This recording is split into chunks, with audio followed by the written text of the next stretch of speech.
Bonjour à tous, je suis Rita de la chaîne Ayurnatur, la chaîne de Ayurveda et de naturopathie.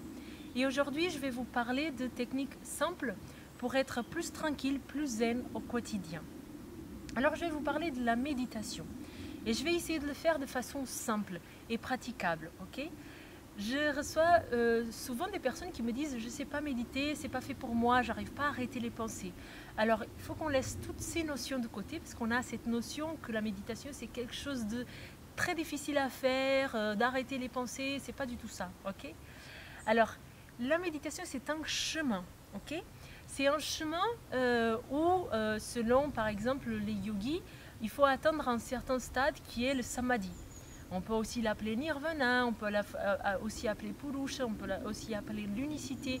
Alors, c'est un chemin pour atteindre cet stade où on se sent un avec l'univers, où on ne voit plus la différence entre ce qui se passe à l'intérieur de nous et ce qui est à l'extérieur de nous.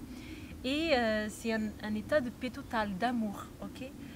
Maintenant, quand on pratique la méditation au quotidien, il faudrait que ça soit quelque chose... Il ne faudrait pas qu'on soit dans ce but-là.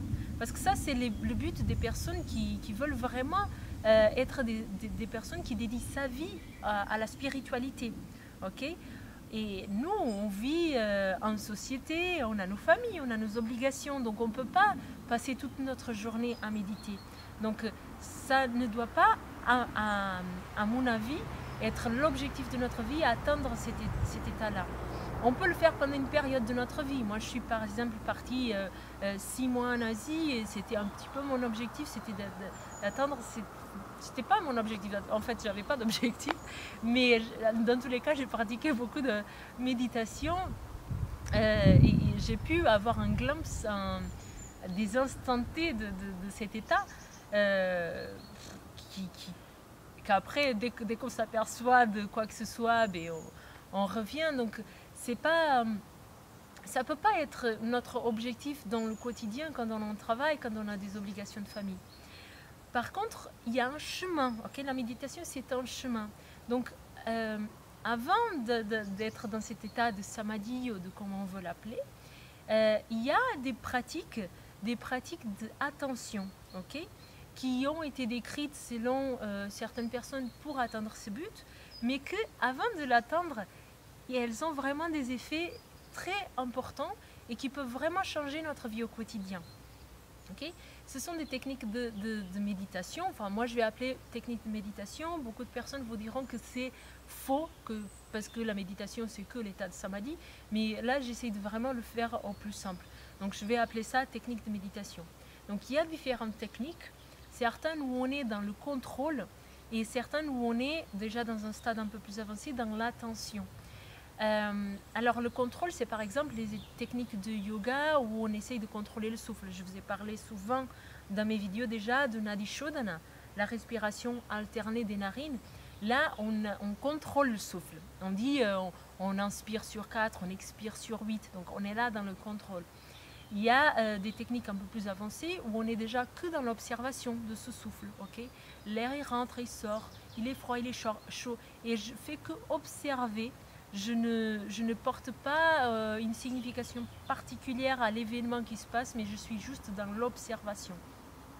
Il y a d'autres techniques, le Vipassana, enfin plein de choses, je vous expliquerai dans une vidéo qui suit. Mais là, je voudrais vous expliquer pourquoi c'est important de méditer. Et en fait, pourquoi? Parce que le fait de le pratiquer un petit peu au quotidien, c'est pas faire 1 heure par semaine. Ça ne suffit pas, ok? C'est plutôt pratiquer 5-10 minutes par jour. C'est d'avoir une pratique tous les jours qui va faire la différence. Et de porter cette attention, de faire cette pratique, va faire quoi? Va faire que petit à petit, comme on entraîne notre esprit à être attentif à quelque chose, quand on la vie au quotidien, notre pensée, elle part, on est en train d'éduquer notre pensée, notre esprit à revenir. Alors c'est peut-être un peu confus. Je vais essayer de le faire un peu plus simple. Dans ces techniques de méditation, on apprend notre esprit à quoi? À être attentif, par exemple, à notre souffle. Partons du principe qu'on fait ça. Donc j'observe l'air que j'inspire, j'observe l'air que j'expire. Ça veut dire que je suis au moment présent. À partir du moment que j'ai une pensée, des fois j'ai une pensée, hein, tiens, il faut que j'aille faire à manger, il faut que j'aille m'en occuper de mon enfant, toutes ces choses-là. À partir du moment que j'ai cette pensée, au bout d'un moment, je m'aperçois que j'ai une pensée, que je suis sortie de mon objet de méditation. Donc, quand je m'aperçois, je reviens. Et c'est un exercice. Comme faire du sport, comme faire quoi que ce soit, c'est un exercice. À partir du moment qu'on s'aperçoit, mais on revient, on revient, on revient. Et on fait ça tous les jours. Et quand on fait ça tous les jours, on est vraiment en train d'entraîner notre esprit comme on aurait entraîné notre corps à la musculation, à quoi que ce soit. Okay? C'est pour ça que c'est plus important de faire tous les jours, même si c'est un petit peu de temps, que de faire 1 heure par semaine ou 1 heure par mois. Okay? Quand on entraîne notre esprit, ça fait quoi? Ça fait que quand dans notre journée quotidienne, on est en train de conduire, on est en train de faire autre chose, on a une pensée, mais ça va revenir automatiquement. Okay? Et c'est ça qui fait que notre vie, elle peut vraiment se transformer grâce à la méditation. Okay? Vous n'avez pas besoin d'être dans ce but d'être un être spirituel, être un avec l'univers, parce que ça c'est vraiment, il faut dédier votre vie à ça. Mais dites-vous que si vous pratiquez 5-10 minutes, vous allez avoir des changements dans votre vie, des changements qui sont réels et qui viennent assez rapidement en fait. Les résultats, on les voit assez rapidement, au bout de très peu de pratique. Donc faites-le 5-10 minutes et vous allez voir. Je peux vous donner un exemple. Par exemple, cet été j'étais au Portugal et le dernier jour de vacances, au moment qu'on a dormi chez des amis à Porto, juste une nuit pour les voir comme ça. Et le matin, on était tout prêts pour partir et pour faire notre voyage de retour en France. On est venu en voiture. Mais on voit que notre voiture a été cassée, que les 2 ordi, la GoPro, le disque dur avec toutes les photos du bébé, tout était volé. Voilà. Donc c'est pas très sympa en fait de s'apercevoir de ça, surtout qu'on avait des obligations, on devait rentrer à ce moment-là. Et bien nous tous les deux, moi et mon compagnon, on a regardé la voiture, on a dit ah mince. Et maintenant, voilà, on n'a pas surréagi.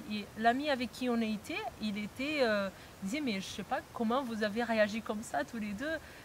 Si c'était moi, je serais furieux.